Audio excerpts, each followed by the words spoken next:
मुख्यमंत्री महोदय जी, क्या हाल? एक तो बात बोलना था आपसे।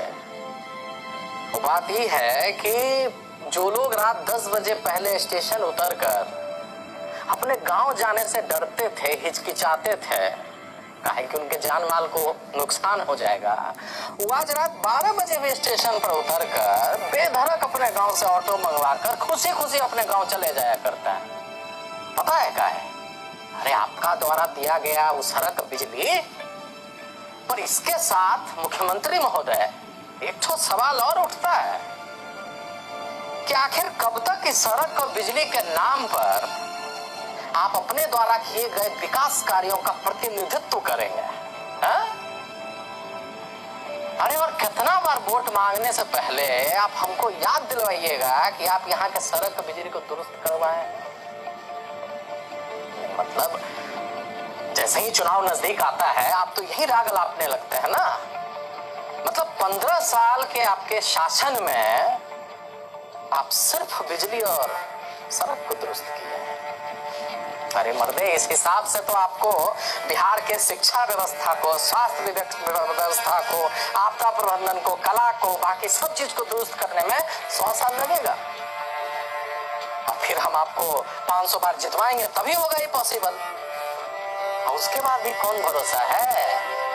कौन भरोसा है कि चुनाव जीतते ही आप फिर से कहीं वही बिजली और सड़क ना ठीक करवाने लगे। अब फिर अगला चुनाव में आप हमको बोलिएगा कि हम बिजली और सड़क ठीक करवाए हैं।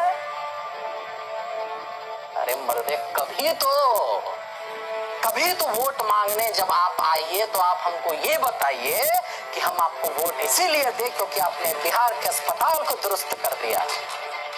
अरे कभी तो वोट मांगने से पहले आप हमको ये बताइए कि हम आपको वोट इसीलिए दें क्योंकि आपने बिहार के युवाओं को बिहार में ही रोजगार देकर उनका बाहर पलायन होने से रोक दिया। मुख्यमंत्री महोदय, कभी तो आप हमें ये एहसास दिलाइए कि हम आपको वोट इसीलिए दें क्योंकि आपने बिहार की शिक्षा व्यवस्था को दुरुस्त कर दिया, यहाँ के स्कूल और कॉलेज परीक्षा को रेगुलर कर दिया। कभी आप हमें ये एहसास दिलाइए कि हम आपको वोट इसीलिए दें क्योंकि इस बार बाढ़ आपने बिहार के लोगों को एक कतरा आंसू भी रोने नहीं दिया। कान तरस गए हैं मुख्यमंत्री महोदय ये सुनने के लिए कि हम आपको वोट इसीलिए दे क्योंकि अब की बार आपने सड़क और बिजली के अलावे भी कुछ किया। और अफसोस, आप कभी ऐसा नहीं कहते। और हम बिहारियों की भी ये मजबूरी है कि हम आप ही को वोट देते हैं क्योंकि हमारे पास, आपके पास तो दूसरा कोई विकल्प ही नहीं है ना।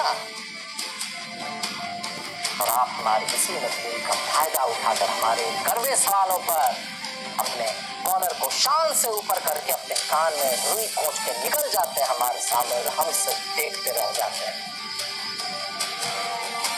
मगर एक सवाल आज हमारे पास भी आपके लिए है कि आपके पास दूसरा कौन सा विकल्प है? क्या आपके पार्टी ने कभी बिहार से बाहर राष्ट्रीय स्तर पर कभी कोई सफलता एंजॉय किया है?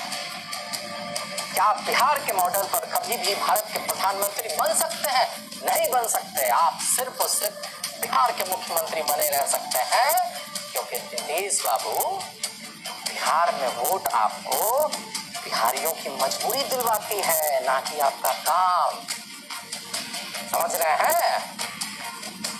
और एक बात आप याद रखिए कि जिस प्रकार हमारे पास दूसरा कोई विकल्प नहीं है ना नीतीश कुमार के अलावा, क्योंकि हम वापस से दोबारा लालू को नहीं लाना चाहते हैं, लालू वाला बिहार हम नहीं चाहते हैं, इसीलिए हम आपको वोट देते हैं। हमारे पास विकल्प नहीं है ना। ठीक इसी प्रकार नीतीश बाबू, आज आपके पास भी बिहार के अलावा कोई विकल्प नहीं है। इसीलिए याद रहे, फंड है ना, और ये जो आप अहंकार में है कि आपको कोई सत्ता से बेदखल नहीं कर सकता है और बिहारियों के पास कोई विकल्प नहीं है, याद रखिएगा नीतीश बाबू, जिस दिन जनता का दिमाग फिरा ना, उस दिन तख्त बदल जाता है।